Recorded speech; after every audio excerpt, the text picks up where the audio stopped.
देखेंगे आप लोग कौन सा है ये स्किल, ठीक है। ये स्पष्टीकरण कौशल है क्या चीज, ये कौन सा कौशल है, शिक्षण कौशल, ठीक है। शिक्षण कौशल है ये। तो सबसे पहले देखते हैं हम क्या चीज है। हम अपने जो है टीचिंग प्लान करते हैं, तो टीचिंग प्लान करने के समय जो हम ये सारी चीजों को ध्यान देते हैं कि हमारे द्वारा जो है शिक्षण कार्यक्रम या शिक्षण की जो योजनाएं जो होती है वो किस तरह से चलनी चाहिए, कैसे चलनी चाहिए और किस लिए चलनी चाहिए, ये हमारा एक मुख्य उद्देश्य रहता है। उसी में देखते हैं सबसे पहले कौशल। कौशल क्या है, कौशल जो है ये हमारे अंदर की जो प्रतिभाएं होती है या हमारी जो अंदर की जो क्वालिटी होती है उसके अंतर्गत जो हमारी क्रियाओं में वो जो है स्किल्स दिखना चाहिए, है ना। वो कौशल दिखनी चाहिए। वो कौशल दिखता है तो कहीं ना कहीं जो है हमारे द्वारा जो है बच्चों को हम जब पढ़ाते हैं या पढ़ाने का काम करते हैं या सीखने सिखाने का प्रक्रिया करते हैं वो क्या हो जाता है, सार्थक हो जाता है। इसके माध्यम से कौशल के माध्यम से ये आपका कौशल, ठीक है। उसके अलावा जो है शिक्षण कौशल। शिक्षण कौशल की बात करें तो शिक्षण कौशल तो अपने इसमें बहुत सारे हैं। मैक्सिमम जो है देखते हैं सभी वैज्ञानिकों ने, मनोवैज्ञानिकों ने अलग अलग तरीके बताए हुए हैं, अलग अलग है। जनरली बोला जाता है 22, 21 ऐसा, लेकिन हम जो है अपने शिक्षण कौशल में ज्यादातर यूज करते हैं वो 14, ठीक है। शिक्षण कौशल में ज्यादातर हम जो है यूज कितना करते हैं 14, लेकिन मुख्यतः जो है पाठ्य योजना में हम 7 जो है स्किल्स यूज करते हैं, ठीक है। जिसमें से ये जो है आपका स्पष्टीकरण कौशल है, स्पष्टीकरण कौशल है ये, ठीक है, क्लियर। अब देखते हैं स्पष्टीकरण कौशल क्या है, स्पष्टीकरण कौशल है क्या चीज, ठीक है।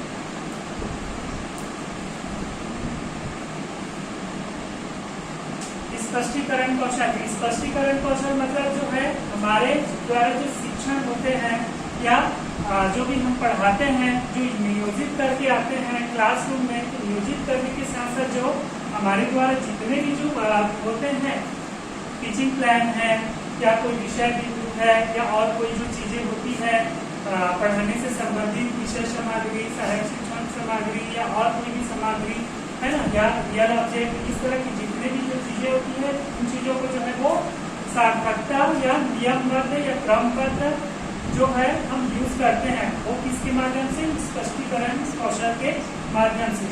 अगर हम स्पष्टीकरण कौशल बोला जाए या कहते हैं तो कहीं न कहीं जो है हमारे द्वारा जो है जो टीचिंग करेंगे या अध्ययन बिंदु में जो है बच्चों को अध्ययन करवाएंगे वो इसके माध्यम से जो है नियमबद्ध है, क्रमबद्ध है, सुयोजित है, इस तरह की जितने भी जो शब्द है ये इसमें दिखाई देता है या इसमें समावेशित होते हैं, ठीक है। ये स्पष्टीकरण कौशल है।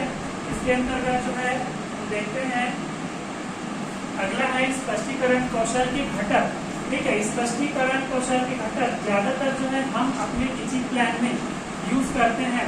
तो यूज करने के साथ साथ जो है ये स्पष्टीकरण तो होनी ही चाहिए या रहने चाहिए। साथ ही जो है स्पष्टीकरण के कंपोनेंट्स क्या है ना, वो उनका घटक क्या है, वो तत्व क्या है ना, वो जो चीजें हैं ये दिखाई देनी चाहिए।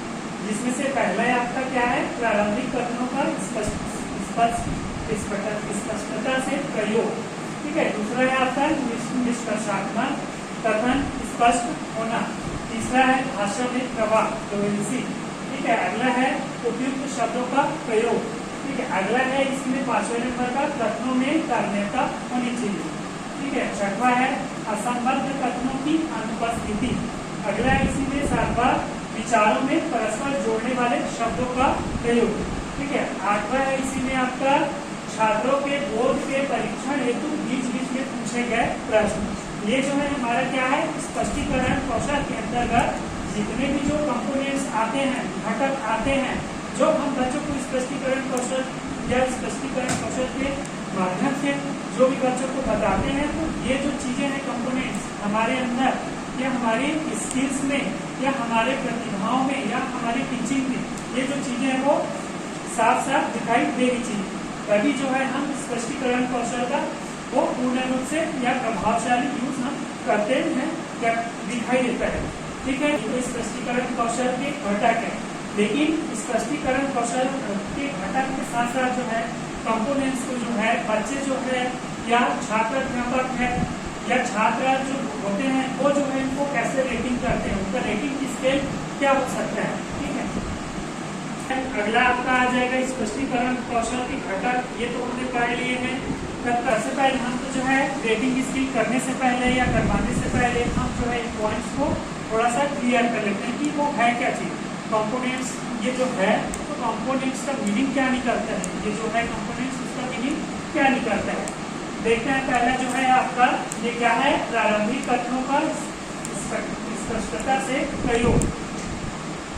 प्रारंभिक कथनों पर स्पष्टता से प्रयोग, ये एक शब्द जो है ये वाक्य से हमको पता चल रहा है कि जब शिक्षक जो है बच्चों को पढ़ाते हैं या स्पष्टीकरण कौशल का यूज करते हैं उस समय जो है हम हमारे द्वारा जो पहला कथन होता है, शुरुआत की जो कथन होती है, चाहे वो प्रकरण हो या और कोई पहला परिच्छेद हो, वो क्या होनी चाहिए, प्रारंभिक कथनों पर स्पष्टता से प्रयोग। हम जो पहले शब्द बोलेंगे या पहला वाक्य बोलेंगे या पहला परिच्छेद बोलेंगे या पहला चैप्टर बोलेंगे, वो क्या होनी चाहिए, स्पष्टता होनी चाहिए। ठीक है, ये जो है बच्चे उन चीजों को देखते हैं, समझते हैं, उसके आधार पे वो जो है इस तरह के रेटिंग स्केल वो करते हैं।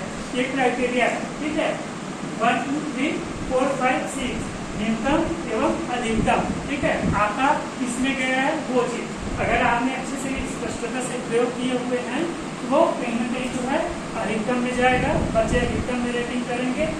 अगर वो कम होता है, आपने कम किए हुए हैं या आपका कम दिखाई दिए हुए हैं आपकी स्किल्स में, वो जो है न्यूनतम में चला जाएगा। ये जो है रेटिंग कौन करेगा, बच्चे लोग करेंगे। ठीक है, छात्र अध्यापकों का रेटिंग कौन करेगा, छात्र करेंगे, फिर टीचर का वो स्टूडेंट्स करेंगे। ठीक है, नेक्स्ट है आपका निष्कर्षात्मक कथन का स्पष्ट होना। ठीक है, जब हम क्या करते हैं किसी विषयों में अध्ययन करवाते हैं या बच्चों को पढ़वाते हैं उस समय जो है हम किसी भी सारांश का या किसी भी चैप्टर का कोई एक सारांश देते हैं, साथ ही साथ जो है इनका हमें कंक्लूजन निकालते हैं, जिसके माध्यम से जो है इसमें कुछ सुझाव होते हैं या सुधार होते हैं, क्या इसमें इस तरह की जो बातें हैं वो होनी चाहिए, क्या हम कर सकते हैं या किया जाना चाहिए। ये जो है निम्न बातें इसके अंतर्गत समाहित होती है।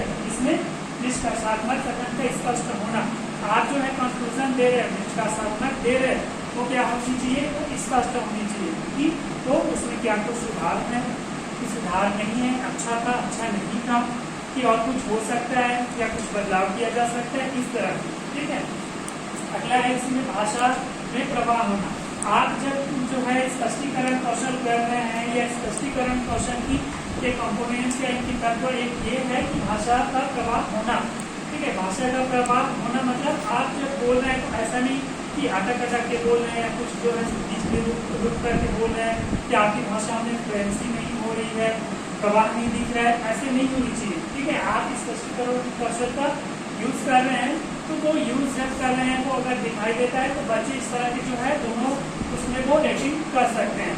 ठीक है, अगला जो है आपका उपयुक्त शब्दों का प्रयोग, यानी कि आप जो है अपने विषय के अंतर्गत जो भी आप पठन या बच्चों से और कोई काम करवा रहे हैं, पठन है, लेखन है या श्रवण है, इस तरह के जितनी भी एक्टिविटी उनसे करवा रहे हैं उसमें जो है आप क्या करेंगे, आपके द्वारा जो है इस कौशल के उपयुक्त शब्दों का प्रयोग होना चाहिए। ठीक है, जो आपकी विषय पे फिट बैठे। ठीक है, ऐसा नहीं कि आप जो है आपका डायरेक्शन इधर है, बोलना आप कुछ और चाह रहे हैं, आप जो है शब्दों का प्रयोग अलग कर रहे हैं, ऐसा नहीं होनी चाहिए। ऐसा होने से बच्चे जो है वो न्यूनतम की ओर रेटिंग करेंगे, अगर अच्छा होता है तो वो अधिकतम की ओर वो रेटिंग करेंगे। ठीक, अगला है आपका कथनों में कारणीयता होनी चाहिए। कथनों में कारणीयता मतलब आपकी जो कथन है वो एक जुड़ा हुआ होना चाहिए, बद्धता के साथ साथ वो जुड़ा हुआ होना चाहिए। है ना, ऐसा नहीं कि जो है आपने बता दिए कुछ और कुछ और अलग आपकी जो है वो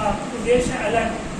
ठीक है, आपका जो लाइन है वो अलग जा रहा है, ऐसा नहीं होनी चाहिए। जो आपकी कथन है वो कंटिन्यूटी में चलनी चाहिए, क्रमबद्धता में चलनी चाहिए, साथ ही साथ जो है वो एक उद्देश्यपूर्ण होनी चाहिए।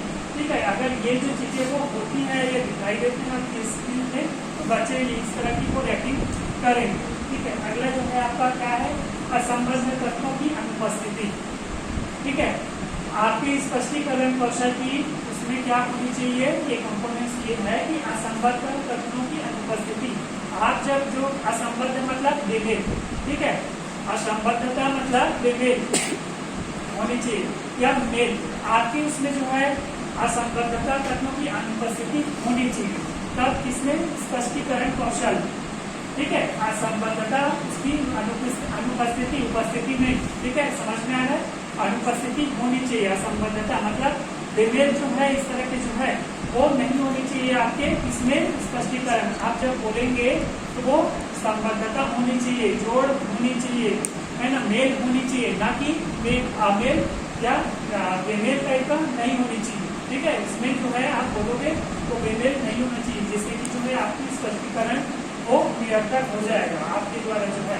तो इस तरह की जो है कुछ चीजें होती है, तो बच्चे इसमें दोनों तरह की इसमें को रेटिंग कर सकते हैं। अगला है आपका विचारों में परस्पर जोड़ने वाले शब्दों का प्रयोग। विचारों में परस्पर जो है जोड़ने वाले शब्दों का प्रयोग क्या है? जो आप जो बोल रहे हैं, है ना, जो कह रहे हैं, आपका विचार जो है, ठीक है, वो शब्द आपके विचारों से मिलना चाहिए। ठीक है, जोड़ होनी चाहिए। जो आप कहना चाह रहे हैं, आप विषय के माध्यम से कोई संदेश देना चाह रहे हैं या पठन करवाना चाह रहे हैं, वो आपके इसमें विचारों से जोड़ने वाले शब्दों का प्रयोग होनी चाहिए जो आप यूज कर रहे हैं, है ना। आप जो यूज कर रहे हैं, बोल रहे हैं, तो आपकी उद्देश्य में होनी चाहिए, नहीं कि हम जो है ऐसे हल्के में बोल दिए, उसको फ्लो में बोल दिए कि वो तो बात का बात है, ऐसा नहीं होनी चाहिए। तो आपके उसमें जो है विचारों से जुड़ना चाहिए जो आप प्रयोग कर रहे हैं, जो भाषाएं हैं बोल रहे हैं। ठीक है, अगला है छात्रों को बोध के लिए परीक्षण हेतु बीच बीच में हम बोध प्रश्न करवाते हैं। ठीक है, बीच बीच में बच्चों को पूछते हैं ना कि मैंने पढ़ाया पर किस तरह समझ में आया कि नहीं आया। ये आपकी स्पष्टीकरण कौशल में ये होनी चाहिए। कंपोनेंट्स की एक तरह के क्वालिटी के अंतर्गत भी वो आते हैं। ठीक है, क्वालिटी में आते हैं इसके स्पष्टीकरण कौशल की कैरेक्टरिस्टिक्स, है ना, विशेषता जिसको बोलते हैं, वो इसके अंतर्गत ये आते हैं। एक दूसरे के पूरा के तत्व और ये विशेषताएं और घटक। ठीक है, अगला है इसमें जो है देखते हैं, ये सारी चीज हो जाने के बाद जो है बच्चे क्या करते हैं, क्या उन चीजों का हमारे द्वारा जो स्किल्स प्रयोग किए हुए रहते हैं, रेटिंग किए हुए रहते हैं, उन रेटिंग के माध्यम से बच्चे जो है एक जो कंक्लूजन निकालते हैं या किसी का जो है निष्कर्ष निकालेंगे, उसके बाद इसके माध्यम से आलोचना और सुझाव हो सकता है। इसमें जो है बच्चे अपना कोई आलोचना करेंगे, ठीक है, या उनका कोई सुझाव देंगे, इस तरह के होते हैं। ये किसके लिए होता है? ये छात्र अध्यापक टीचर के लिए होता है। ठीक है, ये क्या आलोचना एवं सुझाव। ठीक है, समझ में आया आप लोगों को? स्पष्टीकरण कौशल समझ में आया? स्पष्टीकरण कौशल समझ में पूरी तरह से आया? अगर नहीं आया है तो एक बार और पूछ सकते हैं बीच में क्रॉस क्वेश्चन।